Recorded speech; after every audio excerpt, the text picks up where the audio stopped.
Hey guys, welcome back to my channel.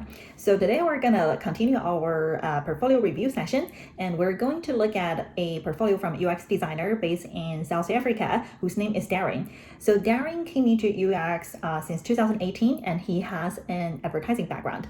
And before I start, just a quick reminder, I share everything about UX from interviewing tips to portfolio reviews on my YouTube channel. So if you are interested in this type of content, please feel free to hit the subscribe so you won't miss any of my upcoming sessions. Okay, let's do it. So I am on the homepage of Darren's website. First of all, it looks very clean and professionally done with some personal touch. The name is on the header, and we have home, about, work, and contact. We have a quick intro here. Darren is a user-centered UX UI designer living in South Africa. With a nice photo. And then we have the section of, oh, I love this. 13 plus years delivering result. 21 honors and awards, 47 pet frogs he kept at one point. Lovely. I think this is awesome. I think any type of high level data you can present either on the homepage or either to support the story of who you are as a designer or support a project story is always helpful. So this is great. Then we're getting into the work, the project area. There are a couple of projects here, looks like. Starting from the first one, NetBank, how NetBank aims to reduce stock value acquisition cost by R24M over the next 3 years. Oh gosh, I'm not a fintech pro at all, so I'm a little bit stumbled by like, what does those words mean? Like, what is R24M? So forgive me if, this is just not my domain knowledge, but I think, I would encourage you to think about like, who are you designing the portfolio for? Are you designing this for certain expertise, or what's your goal? If you're trying to design this for a wide, broader opportunity for any type of UX design opportunities and to get like interviews, if that's your goal, I would encourage you to jump the jargons and don't use any terms. Try to use the simple, straightforward language that everyone can understand. But on the other side, if you're going after fintech, just ignore whatever I just said. Like, it's up to you. But all I'm saying is, be clear about who is your target user, and you want to make sure the language you have there is simple and clear enough so people don't feel confused what they're looking at. So there's another one, Hyundai case study, and there's a followed by another one called UX Air, customer centered design task flight in new airline booking app. Okay, so it looks like there are 3 projects, which I think is not a lot, but I think 3 is typically the minimum number I would recommend for a UX designer, and if you are looking for full-time positions. So not a problem, but if you have more, continue adding to it. Then we have another section. After 13 plus years working communication design, Darren has carved out a body of work showing smart thinking to complex design problems. Oh, okay, so it looks like there are a couple of other, is this clickable? Oh, it is. So there are a couple of other projects here in the following sections. Some of those are already shown in the top, I believe, like NetBank, UX Air, and Hyundai, but there are a couple of others like the sneaker service, SA Tourism, Nike. Yeah, it looks like there are a couple of other projects. I guess it's more from probably Darren's past background in advertising is probably not as closely relevant to UX as the first couple projects, but I think it's a good idea to keep it there, as long as you keep it like as the secondary section, following the most important projects or the most relevant ones. Cool. So like we always do, I am going to click into the first project, NetBank, and let's take a look how this case study look like. So let's take a look what NetBank is about. Okay, cool. So we are now on the project page. And first of all, I like this hero image. I think it's powerful. It has like a dashboard, I think, of this app, probably, and shows like the actual design in a real phone mock, which gives some like high fidelity polished look. Like this is probably the final result, this design solution. So it's very polished. A little bit critique on the size of the font. It's good to have the hierarchy, but in the actual hero image, it looks like the secondary text is a little bit too long. I will probably just, my eye will be immediately grabbed first on the actual mark itself, and then the main subject line, how we made it possible for Stockwells to open an account quickly and effortlessly via the NetBank Money app. Okay, so this I think is clear how we made it possible for Stockwells to open an account quickly and effortlessly via this app. And then it talks a bit more, what is Stockwell? I was just about to ask, what does Stockwell mean? Okay, so it is a uniquely South African saving pool where a group of individuals contribute to an agreed upon monthly amount and save towards a common goal. Okay, so sounds like this is a concept relatively unique to South African.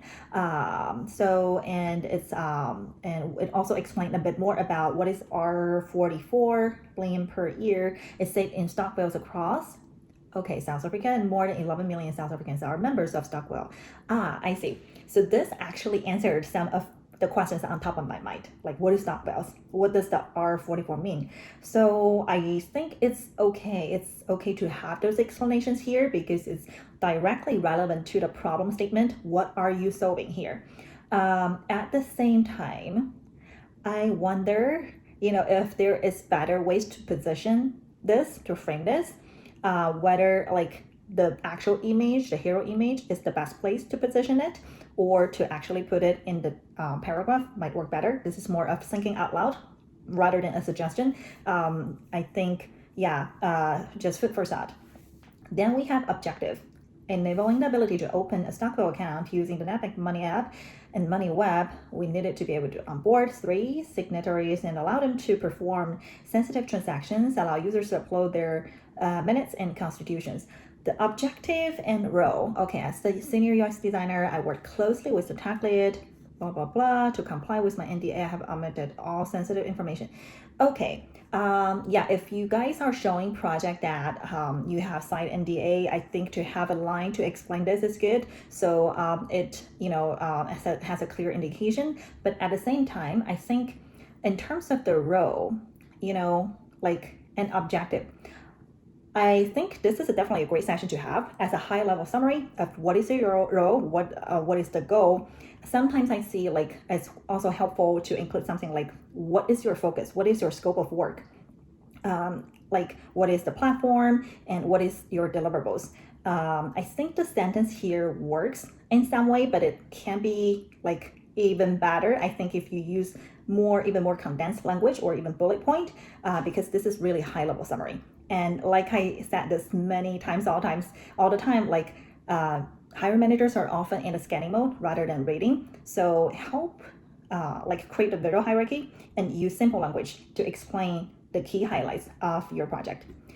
Okay, then we're looking at, this is a diagram. It's very, I think, well-known diagram. Like what is the typical design process? You go diverge from discover and converge to define, develop, and deliver. Because it is a very well-known graph, I wonder what's the value of you are showing that here without much like context, and I'm not sure like this, how does this diagram adding value to your portfolio? If you're talking about design process, maybe like this can help, but the language, I think you will need some language or story to kind of maybe support and tell a bit more like, okay, what is your design process? It looks like in this diagram, okay, now my second look, it looks like it's focused on actually the define phase. In this actual diagram, it looks like the rest of the diagram is faded out, with only the part of define is actually like fully in the solid color. So I'm not sure, like maybe the designer is only focusing on this phase in this project or what? Let's find out more. So kickoff, initial concept design, okay. And there are a couple photos of like, I think this is the discover phase, where the designers did like some brainstorming using Post-it and goes to the synthesis. Okay, before I move on, one thing I do want to point out, we're looking at a full width web here. I'm not sure why, like the designer decided to show the image and text like all towards the center, which only takes like, I think, looks like less than 25% of the full width of the web. There might be something to do with the platform, but definitely I would suggest to see what ways you can work around with it. I see the landing page you had, like have the hero image and I think the full width area, which is definitely feels cleaner and more powerful. and visually stronger. So why don't you do the same when it comes to the actual project story? So just one suggestion over the visual layout. Then it goes to synthesis. So the designer built out emphasis map. Looks like this is areas where the designer analyze the findings, what I want to know, pain points, what is liked about concept. This looks fun. And I don't know, maybe the smiling face is referring to the user or what. Again, one critic, I can't really read, it's too small, like I can't see what's actually says in the post-it. So either provide a way you can tap and zoom, so it shows in a full screen that user can actually see what you're talking about here, or just use the full width, like show it in a larger size on the web. Then it goes to, oh my God, this is so tiny, I can't see. I'm gonna just manually zoom the screen and see if I can get a better idea. Looks like it's a blurry, so I can't, sorry guys, I can't like read the details here. So I'm not sure what exactly is involved here, but it looks like some type of flowchart, maybe something to do with the information architecture or the user flow. But if you decided to show something on your website, please show it in a way that is easy to read, and so your users, which are the hiring managers, doesn't have to struggle. Then we have defined, oh, I see. So it looks like the designer is using this diagram, like with this 2 line to shift from beginning define to definition. So I think it's interesting, and it's now I get it. You're using this like a visual hint of which part you are in the process of the design. However, I think number one quick critique is if you are going to show it this way, it looks like this is off-centered. I don't know if it is done intentionally or not, but I think the visual treatment can be easily improved. So, it's even more clear that why you're showing me this diagram rather than, okay, yes, the other part looks like it's faded. This part the color is more saturated, but it's really, if that's the goal of like to show which part of the process you are in, this visually is not super intuitive and communicate that. It might take a few minutes for the user to get it. So I would try to tweak it a little bit. Define the definition. Okay, then the designer did some hand sketches, which is always awesome, I think, in developing ideas. And so you don't need to spend too much time, like wasting time to get into high fidelity right away. And I always love hand sketch. I think it's very straightforward. It actually helps you think your thinking process a lot, I think, rather than jumping right into the software. Then it goes to, I think this is high fidelity. At this point, I move down to create some lo-fi wireframe. Okay, I'm not sure. Again, this seems a little bit too tiny for this full width website. And looks like I can't tap to zoom. I'm gonna try to menu zoom again, see if we can see it better, but looks like it's kind of blurry. At the same time, I think this is probably showing the process of how the designer developed the ideas from hand sketch, lo-fi, wireframes to some of those, at certain decision point, what are the things that needs to be considered in each steps. Then we goes to developing the solution. Oh, okay, so there's a video. We're all aligned on the solution and started developing the mid 5 frames. Some final tweaks, okay, before we went into testing. That's it. Okay, so I guess there isn't much like static high fidelity screens laid out here. Instead, this designer chose to have like a video to show the solution. It's a 3 minutes video. Let's take a look. Can I go bigger? Let me try. Okay, that might be better. It looks to me a prototype. Okay, SaaS Lo-Fi UX screen. So this might be showing like the actual prototypes, how this works.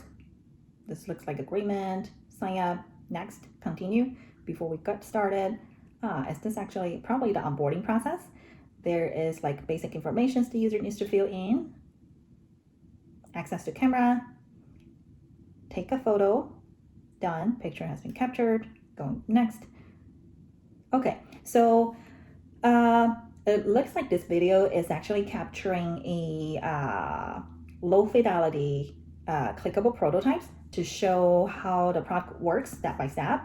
I'm gonna fast forward to the end and see if there's anything like drastically different. I don't see any hi-fi. So it looks like this is basically showing the wireframes in a wireframe format, how a clickable prototypes works for creating new account probably.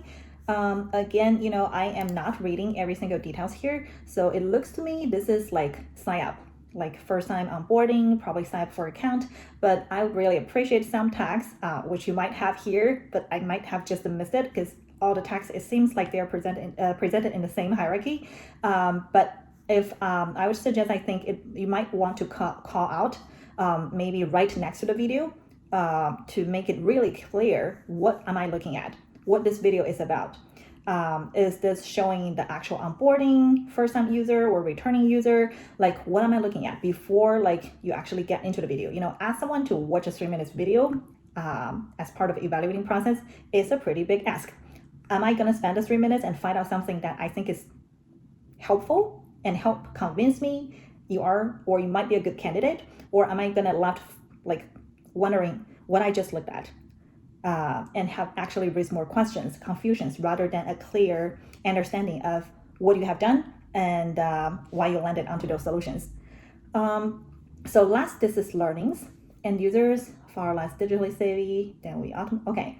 So I think overall, looks like this is the end of this case study. I think overall, like from structure wise, it looks like this designer has covered the major milestones most commonly seen in a case study from actually one part, it doesn't cover anything about discover. So I wonder maybe like was anything done from the research side, or how did you discover this problem?